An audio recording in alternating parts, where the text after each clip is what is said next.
Excuse me. Good afternoon. Welcome to my channel. This is Gina, Pumpkin Cup Handmade. And as I've shown you in the last couple of videos that I've done, I have tried out or done a craft with me, and this is the last part of it. I've used this distress collage medium from Holtz that I got as a Christmas gift. As you recall, we did some collaging or decoupaging, some napkin on some old book page, and some decoupaging on some Edith Holden book page, and this is what it turned out like. Excuse me, it's been drying all night. It's very dry. And this is one of the things that I've done with it. This is a really old, not very sturdy paper, so it will have to be backed onto something more firm if I'm going to use it just like as a tag or a journal card. But if I'm adding it to a page as just an embellishment on a page, it would work fine.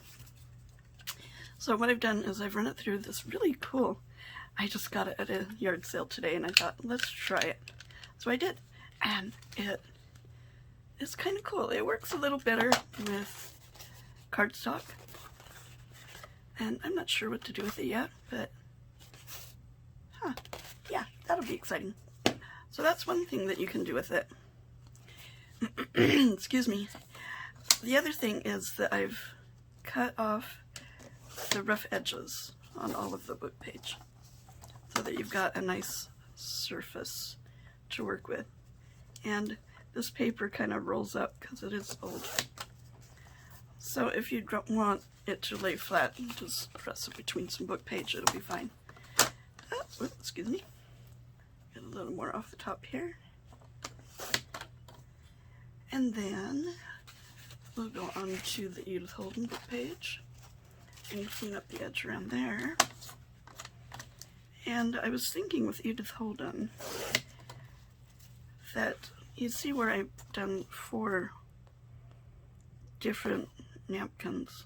Actually, this and this are the same napkin, they're just torn apart. Anywho, I was thinking of making those into journal cards for the Traveler's Notebook journals that I'm working on. And so, that being the case, oops, sorry, didn't mean to bump the camera. I'm going to be doing this whole thing, I believe. But I was watching a Carol Laws craft with me, and she was having the same problem. So I feel, thank you, Carol, I feel a little bit better now. Okay, so here we go. All cleaned off. Edges are nice. So I'm going to cut it in 4ths, I think. And here's where you can, that's not very straight, is it? Or is it? I can't see straight very well. Sometimes it looks straight to me, and other people are like, oh, that is so not straight. So, anyway. So you can take it like this, and you can cut it again, and have 2 journal cards. Just back it with some tea-dye paper. And you can even sew around this, and that would be great. Or you could make it into a small booklet. And it feels really cool, actually. And see, this is the color of the napkin that I used before. See, so like that. See the difference in that? So it really gives it you can call it a grungy feel or a vintage feel, whatever you like. Either or, I think it looks really nice. So I think I'm going to do journal cards out of them instead of booklets. And let's see, we're gonna leave most of the butterfly intact. Yeah, like that. You can even add these as collages to pages, or what I have seen, what is her name? Oh my goodness, I could see her face. Roxy. Rachel at Roxy's Creation. What she does is she collages onto book pages, and then she cuts them with decorative edge scissors. I found these at a yard sale a few years back, and they are awesome. And then it just cuts it to look like a stamp. So you can do your stamps however big or small you want them.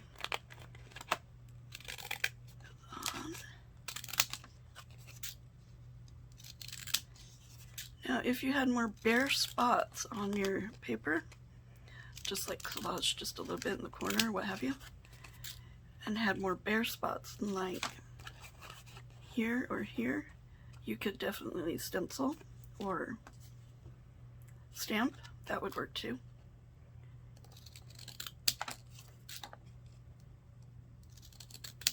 And there we go, a couple of 3 stamp shapes.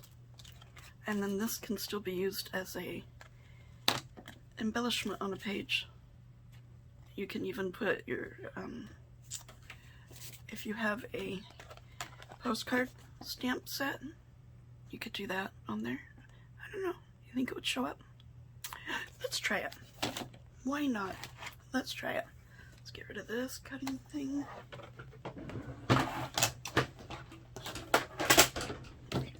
Sorry about that noise. Okay, then we get some archival ink here. And, whoop, goodness. A stamp pad.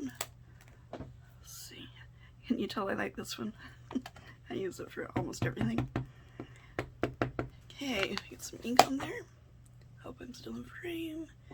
And let's see, a little big, so we'll try it on here.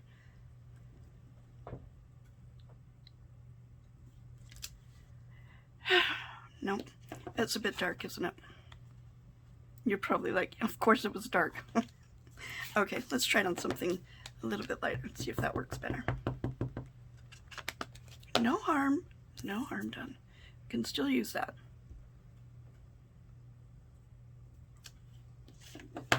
Well, kind of looks more backgroundy though, doesn't it?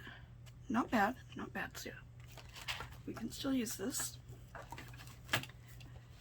I hope everybody's doing well today. We're supposed to have rain, and all it did was cloud over, which is really a good thing for yard sailing on a Saturday. That's my day to do that.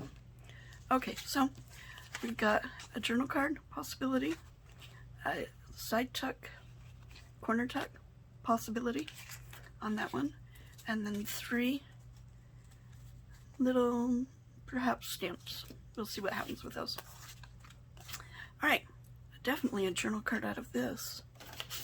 Just add a tea-dyed index card to the back. I love the grid index cards because it doesn't matter which way your image goes. You're still writing right side up. So I use these a lot. And oh my goodness, everything's falling over. Let's get the glue book here. And glue onto the back.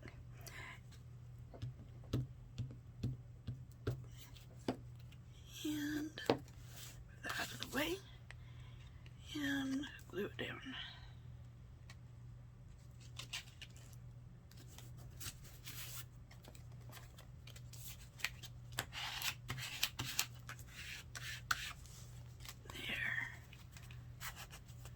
And then I usually let it sit for a bit to dry it, but we'll just snip it right now. Add it around. I don't know about you guys, but straight lines are a mystery to me if I don't have an edge. Even if it's just like a line on a page and you're cut on this line, and it's a straight line, I don't know what happens. I'm all over the place. So die cuts, they don't help me with straight lines obviously, but they help with circles and ovals, and much better for me. Okay, so here we have one almost done. Just need wait for it to dry and then ink around it and sew around it.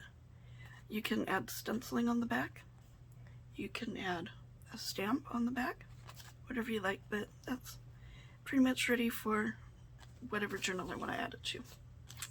Okay, there's that one. This one's a little bigger, so we're going to need a little bit wider than a card. There you go.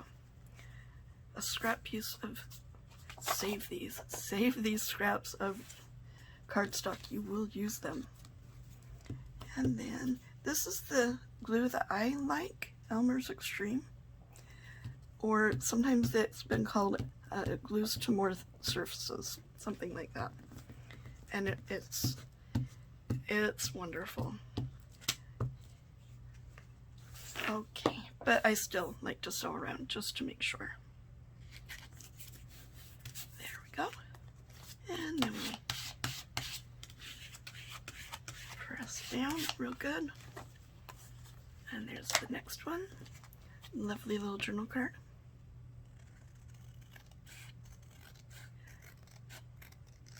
You just have to be patient when you're doing things. Sometimes I get so, oh, I must hurry. There are so many, I need to hurry. But no, really you don't. I find that if I do hurry, something's gonna go wrong that just either totally ruins what I was trying to do, or I have to scrap the whole thing and do it again. Which, frankly, it takes more time than if you would have just taken your time in the first place. And I have to remind myself of this so frequently. It's sad. It is sad. Okay, so back on the glue, the ink out of the way. Okay, now we've got this one. And I was thinking, since this one looks more long to me, that it would be good as tags. Yeah, that's what I was thinking. So I usually do my tags at 3 1/4 by 6 1/4. So we turn over because you can see better on this side.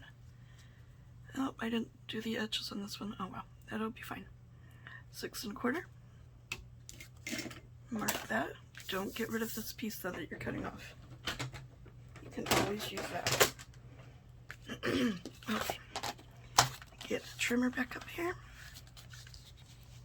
And then line her up as best my eyes can do it. Cut. And then trim off a little here. Little frayed edges. And a little here. There we go. And now let's see if we can get 2 3 1/4 out of this.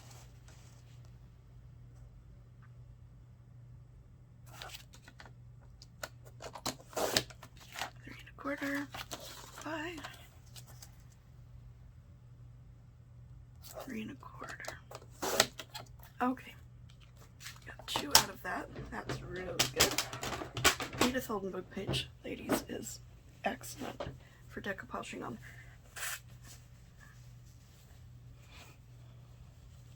Okay, so you've got, yeah, keep that for something. It's always good for something. Now, when I'm doing tags, I like to have a cardstock base. So what I use is lines that are printed on cardstock.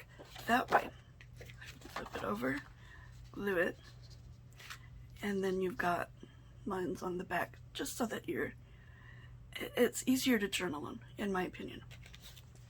And I am all about ease of journaling. So really, dimensional embellishments inside a journal are not my favorite. Actually, they aren't on the outside either, just because it's really hard to write on the page before and the page after. Sometimes a few pages before or after. So, and maybe I'm just not really good at it. That could be it too. That could be it. I could be really bad at that. At embellishing on stuff like that. Okay. And the next one. Also, if I put dimensional things on just the outside of a cover, I just have the horrible feeling that it's going to get bumped off or knocked off or something and be a waste. So some people are really good at it, some people have great luck with it, and I am in awe of their ability, but it's not for me. I stress out too easily, I think is what it is, and who needs that really? So let's get that, and then we get our scissors, because we're not in a super hurry, but just for the video. And when this is all dry, I will sew around it. It's just, you've got to have decoupage stuff super dry before you sew on it. Because I don't I don't want to break my needle. And like I tell people that think that I actually sew, because I do, I sew around things in my journals. I don't sew really. I can sew a straight line on a good day, but no, no. Anyway, any of you sewers, I am so in awe of you and your abilities, because that's just awesome. So there's the back, and then we'll take, I learned this from just a tidbit that I got from Artie Mays. She took a really sturdy, mine's getting a little frumpy, but a sturdy card, and then she cut different tag shapes that she liked. So now every time she does a tag, she has different cards too. I just have the one that I like, and cut them any which way you want. Excuse me.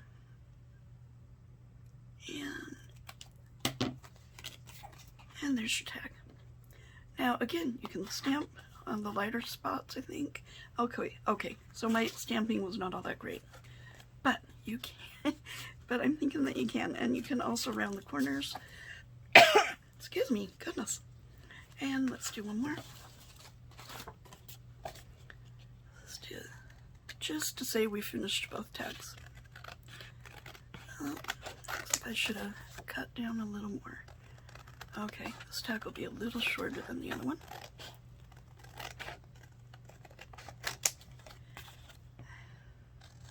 And that one, and the last one.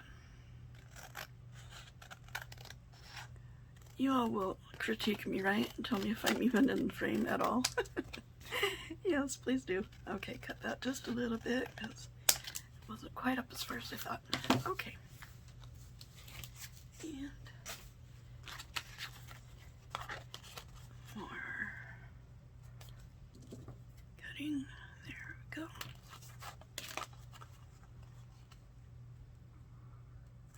And this one. And then there's that. And I usually do it, well, you do it before or after you sew, it doesn't really matter. Use the ink around the edges with more of the vintage photo that I just put all over everything. And by the way, I had fun doing it. It was messy, as art should be, I suppose. And this one.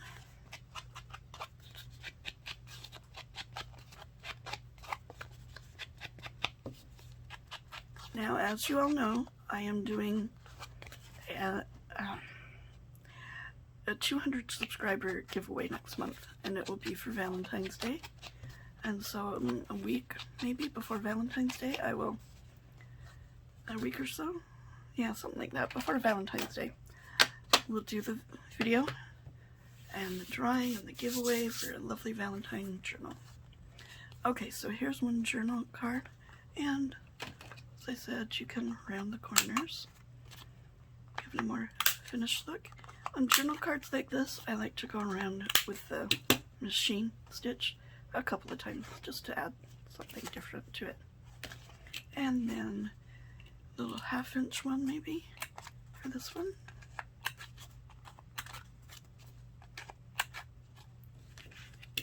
And there you go. So in just that few minutes, we've got stamps, little side tuck maybe, a journal card that, yeah, a journal card as soon as I put the index card on it. Sorry about that. And 2 tags. One slightly shorter than the other, but 2 tags. And the crimped one that we can do something with. If you all have any suggestions, let me know. That's kind of cool. And something with this one. Maybe an envelope. Wonder how that would work. Let's see. Fold it like yay and like that. Maybe like that. Fold it in. Well, let's see. I need to trim off a little here because it looks gorpy. Yep, that's a word, gorpy. And down like that. And a little right there. My goodness. Nope, if I do that, it'll gorp it up more. So, nope. There you go. An envelope. I have to think about that one. So, those are what we've come up with today. My first little craft with me. I hope you've liked it, and I hope that you'll stay tuned for another one in the near future. And if you have any ideas for craft with me's and want me to attempt, I don't know everything, but you can ask. It doesn't hurt to ask. Have a wonderful day. Bye-bye.